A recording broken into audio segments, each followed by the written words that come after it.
A lei é constitucional, então ela fica valendo por enquanto, isso dito de uma maneira, claro, muito solta, muito informal. Ela fica valendo por enquanto, mas vocês têm esse prazo para fazer uma lei que se adapte, que seja plenamente constitucional, para que ela seja retirada do mundo jurídico, digamos assim. Isso mesmo, dessa forma, ou seja, o Estado, ele não vai poder ficar parado durante esses 60 dias, ele já tem que providenciar a elaboração de uma determinada lei para que haja a contratação, até porque passados esses 60 dias, essa lei que foi declarada inconstitucional vai deixar de produzir efeitos, vai deixar de ter vigência. Se o Estado não elaborar uma nova lei dentro deste prazo, provavelmente ficará sem lei nenhuma que rege essa situação de contratação de pessoas para a área de saúde. Finalizando, portanto, vamos rever o voto do ministro Gilmar Mendes, presidente da Corte, e já a proclamação da sentença na ação direta de inconstitucionalidade 3.430. Vou acompanhar a proposta que foi construída no plenário a partir do voto do eminente relator, no sentido não só da declaração de inconstitucionalidade, portanto, procedência da ação, mas também da modulação de efeitos, fixando-se o prazo de 60 dias a partir da comunicação. O ministro Marco Aurélio apenas fica vencido na parte referente à modulação, porque quanto à declaração de inconstitucionalidade, a decisão acho que é unânime, não é? Quanto à inconstitucionalidade é unânime, apenas quanto à modulação de efeitos. De modo que, com essas considerações, eu acompanho o relator e proclamo o resultado. O tribunal julgou procedente a ação por unanimidade e decidiu também, aplicando o artigo 27 da Lei 9868, modular os efeitos nos termos do voto do relator, vencido neste ponto o ministro Marco Aurélio. No último bloco de síntese, o cargo de analista tributário da Receita Federal pode contar para efeito de concurso para procurador da República?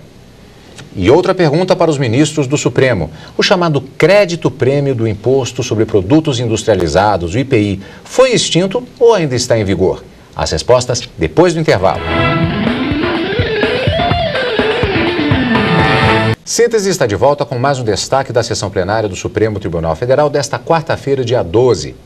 Mandado de segurança 27.606. Henrique Bolzani versus Procurador-Geral da República. Relatora a ministra Ellen Grace. Um mandado de segurança contra ato do Procurador-Geral da República que indeferiu pedido de inscrição definitiva do impetrante, candidato no 24º concurso para Procurador da República. O indeferimento foi sob o fundamento de que o candidato não teria os 3 anos de atividade jurídica, pré-requisito necessário para tomar posse no cargo. Na ação, o candidato alega que teria, sim, preenchido tal requisito, pois exerceu por mais de 3 anos, após a obtenção do grau de bacharel em Direito, cargo público federal de nível superior, no caso, como analista tributário da Receita Federal, cujas atribuições corresponderiam, segundo afirmou na ação, preponderantemente à interpretação e aplicação de normas jurídicas.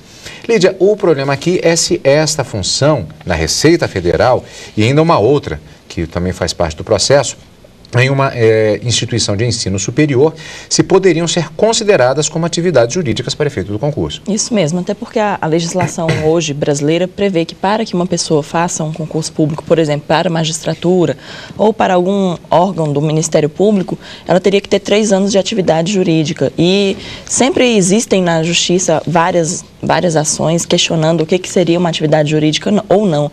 Neste caso, o candidato ele era analista tributário da Receita Federal e também era consultor jurídico de uma universidade. Então, neste caso, ele entendeu que cumpriu os 3 anos de prática ou de atividade jurídica requeridas pela legislação. Porém, há uma controvérsia se esse cargo de analista tributário é um cargo privativo de bacharel em Direito ou se ele pode ser exercido por outra pessoa com nível superior, mas que não seja bacharel nesta área. Foi isso que gerou esse impasse e por isso houve o indeferimento da inscrição definitiva do candidato no cargo de procurador, para o concurso de procurador. Curioso, Lídia, que o candidato ele foi considerado como muito bem preparado para a função, inclusive pela classificação que foi obtida em todas as fases deste concurso, que é bastante difícil. Para a relatora, a ministra Ellen Grace, no entanto, a lei tem de ser aplicada. Ao que tudo indica, senhores ministros, o candidato é pessoa altamente qualificada para exercer tanto esta quanto qualquer outra função pública, conforme se pode depreender da leitura dos seus trabalhos, seus pareceres elaborados na assessoria à UBRA e também de um livro por ele firmado, A Responsabilidade Civil dos Notários e Registradores. No entanto, entendo eu que quem se submete a um concurso público se submete às normas vigentes à época da sua realização, inclusive os respectivos edital e regulamento. O objetivo buscado por meio da alteração introduzida pela emenda 45 é de que o certame se limite apenas a candidatos que tenham experiência jurídica plena, de acordo com o ordenamento, e não experiência em cargos de nível superior, não privativos de bacharel em Direito, nem em assessorias prestadas sem amparo legal no Estatuto da Advocacia por um determinado período de tempo. Assevere-se, finalmente, que o fato de o impetrante ter sido empossado, volto a frisar, em 5 de 11 de 2008, no cargo de promotor de justiça do Estado do Paraná, por ter conseguido comprovar o requisito de 3 anos de atividade jurídica com os mesmos documentos utilizados no certame em apreço, não consubstanciam qualquer direito líquido e certo à concessão da presente segurança, com base no entendimento firmado quando do julgamento do MS 26.690. A Suprema Corte, evidentemente, não se pauta por orientações, porventura, adotadas em concurso público para ingresso num Ministério Público Estadual. Além disso, a posse se deu em 5 de novembro de 2008, depois, portanto, da realização da inscrição definitiva, que se deu em 18 de 8 de 2008, e das provas orais mesmo do presente certame, que se realizaram no dia 4 de outubro de 2008. Por essas razões, senhor presidente, o meu voto, e com todas as ressalvas, é pela denegação da ordem. Esse julgamento ele também foi marcado por alguns esclarecimentos, pedidos de esclarecimento sobre a situação e vários debates também.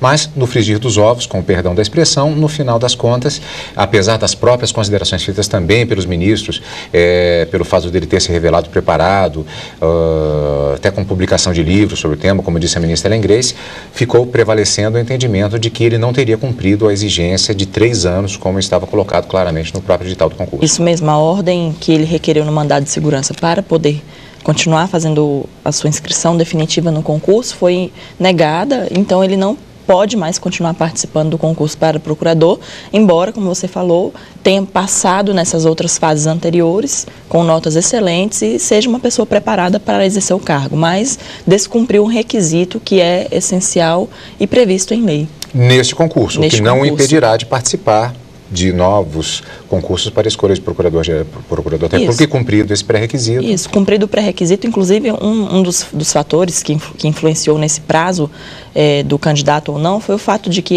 ele exercendo o cargo de analista tributário, ele não pôde ter a sua OAB. Ou seja, há um impedimento. Então, até o ministro, se não me engano, Carlos Brito, argumentou nesse sentido, dizendo que ele foi impedido de exercer a prática jurídica justamente por já ser empossado em um concurso da área da Receita Federal. Mas que ele havia se preparado bastante para exercer o cargo, porém, a decisão final do Supremo foi no sentido de denegar a ordem para o candidato. Bem, vamos na sequência para mais um destaque desta semana, no caso, o julgamento que aconteceu na quinta-feira, dia 13 de agosto de 2009. E um julgamento que envolvia uma questão, inclusive, de peso, tratando-se, inclusive, de questão tributária, o que levou a que houvesse, inclusive por conta da apresentação da chamada sustentação oral das partes no julgamento, toda a sessão plenária foi tomada justamente por esse julgamento. A primeira parte da sessão com a apresentação dos argumentos da tribuna e, posteriormente, com o voto do relator e também os votos dos demais ministros. Aqui o tema, perdão, é o imposto sobre produtos industrializados, mais exatamente o chamado crédito prêmio. Foi o julgamento conjunto de 3 recursos extraordinários, 561.485, 577.348 e 577.302. A relatoria do ministro Ricardo Lewandowski. Petenat S.A. Indústria Têxtil e outros, lembrando que são 3 processos, versus a União. Recursos extraordinários contra a decisão do Superior Tribunal de Justiça, que entendeu como sendo inaplicável o benefício do crédito prêmio do IPI as operações realizadas após a data de 5 de outubro de 1990. Bom, Lídia, mais uma vez, isso já aconteceu antes, saímos